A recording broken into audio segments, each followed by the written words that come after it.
It was an interesting cross-pollination of ideas yesterday at the CBN auditorium in Abuja, Nigeria, where Nigeria's Apex Bank organized the second installment of its Going for Growth series to afford public and private sector players to exchange ideas and assess the Nigerian economy and offer suggestions and recommendations.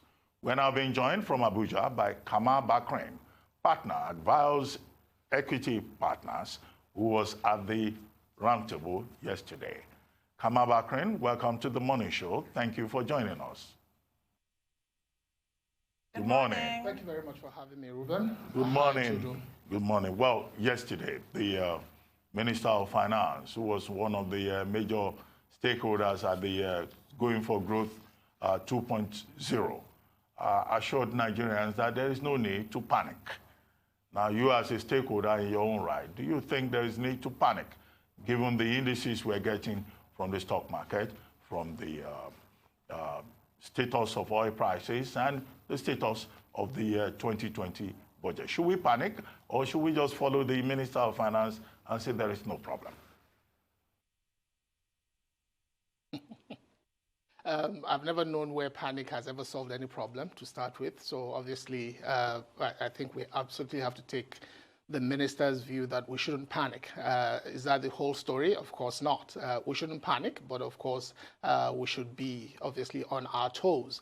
What I really like about it, beyond what the minister said, was a particular comment by the CBN governor himself, where he said the government will do absolutely everything it needs to do to keep us from slipping into recession. And for me, that was particularly comforting given our recent history, which I mean, we all can remember how things played out in 2016. So I get a very strong sense this time around that we're going to be a lot more proactive in managing this crisis.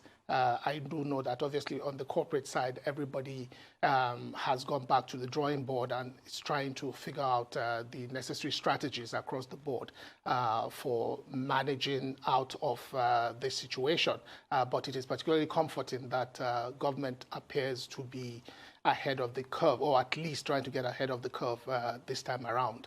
So that's actually quite comforting. Generous perspective, because the way I see it, we're now coming face to face with our failure to diversify. The chickens have come home to roost. What can be done at this point? What options are available? That's an excellent point that you raise. Actually, it kind of leads me to two other comments that I believe captured yesterday's session. One was a comment, apart from what the CBN governor said, one was a comment made by Mr. Babatunde Fashola, and he was basically quoting a fairly common phrase, which is that one must never let a good crisis go to waste. Now, my takeaway from this particular statement this time around is that at least government is aware of the need to use this opportunity, hopefully to address fundamental issues that the private sector has been talking about for quite a while. They need to, address fundamental reforms that are required in the economy. Are we going to see something happen to this subsidy regime that nobody seems to want, but nobody can seem to get rid of? This might be the opportunity to do that. A more fundamental point, actually, that was made by Alhaji Aliko Dangote in the course of yesterday's discussion was his sadness, as he put it, at the sheer size of customs duty collections. I think the figure was about 1.3 trillion, and he talked about how it made him very sad when he heard customs announce this, because it's a sign of an economy that is not working. But I think more fundamentally, the point he was making was the need to have an economy that is much more focused on local production. And I think quite a number of points were discussed around this yesterday. The truth to know is that the issue with the Nigerian economy is not necessarily lack of diversification. It's actually a fairly diverse economy. It's actually the overall level of productivity, the overall level of competitiveness of the economy that we need to address. And hopefully, coming out of yesterday, some of these issues were properly put on the table, and hopefully we'll begin to see some traction in that regard. Kamar Bakrin, we have these roundtables all the time. We have conferences. We're very good at holding talks, to quote Olarotimi of blessed memory. Yesterday, after participating at that Going for Growth 2.0, did you get an impression that, look, the Nigerian government is going to take some steps quickly? Because if you look at other countries of the world, in the face of the collapse of oil prices, in the face of, coronavirus, steps have been taken. Russia is offering discount. Saudi Arabia is offering discount. Bank of Japan is introducing measures. The United States is taking some stimulus, introducing some stimulus options. But in Nigeria, we seem to fall into the category of those countries that the WHO Director General says do not seem to be showing enough resolve to address the threat of coronavirus and its implications for both the economy and public health. Do you think we're slow? Do you think government should move faster? Rwanda is already providing leadership in Africa in this regard. What should the central bank do? What should the Ministry of Finance do?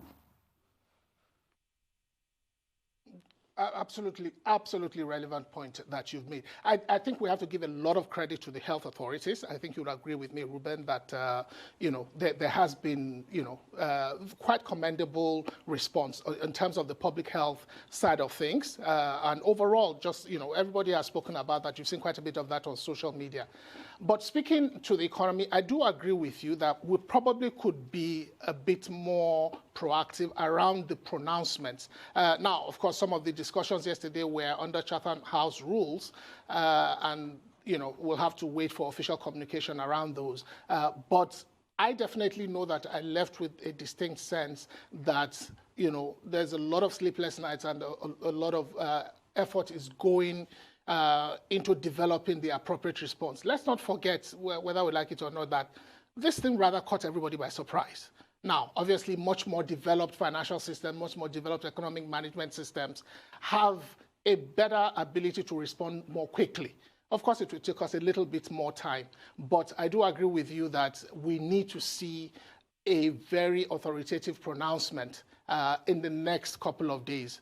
Otherwise, then, there might be an issue. So I absolutely agree with you. We definitely need to see very strong, definitive pronouncements in the next couple of days.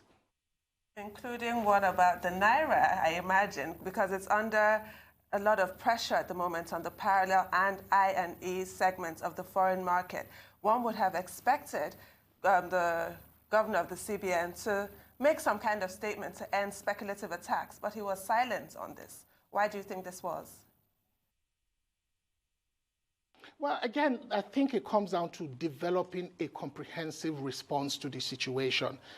Definitely, the number one item, well, if not necessarily number one, but a very, very important part of the responses we're going to be expecting to see will be around the Naira. One thing I know for sure is that there will be definite measures that will arrest any form of speculative behavior around the Naira. That I'm fairly confident is going to happen. So I know that there will be specific measures to address the stability of the currency. Now, are we going to see a devaluation? That is for the CBN governor to say. But I guess all indices are pointing to the fact that it is going to be quite a bit of a challenge maintaining things at the current rate. So, but we'll have to leave it to the CBN governor in terms of exactly how he wants to manage that. Kamar Bakrin, we have just about a minute to go, and you are in the equities market space. Now, what kind of advice will you give investors at this time? I know that the portfolio investors are already taking off, but the average investor, what do you think should be the option? Should the investor panic, or should we just, remain calm or take other options? Well, I mean, as I said before, panic has never solved anybody's problem. I think this is a time for absolutely what I call cautious optimism, in the sense that a lot of what people have to be thinking about right now is how to preserve value. I think the most critical thing for every investor right now is how to preserve existing value. I mean, I do not imagine anybody is going to be rushing out to close any deals that they're currently working on. They'll have to just sort of like go into a bit of a holding pattern. I imagine that people are going to be very cautious around their existing inventories, because it's going to be critical that you price your inventories appropriately in the next couple of days so that you don't get left holding the short end of the stick. I mean, you can imagine that every boardroom at the moment is currently discussing issues around this. But for me, the most critical thing is, to conserve cash, as well as obviously to be very, very careful about how you manage your inventory, especially with regards to pricing going forward. Thank you for that advice. Thank you very much.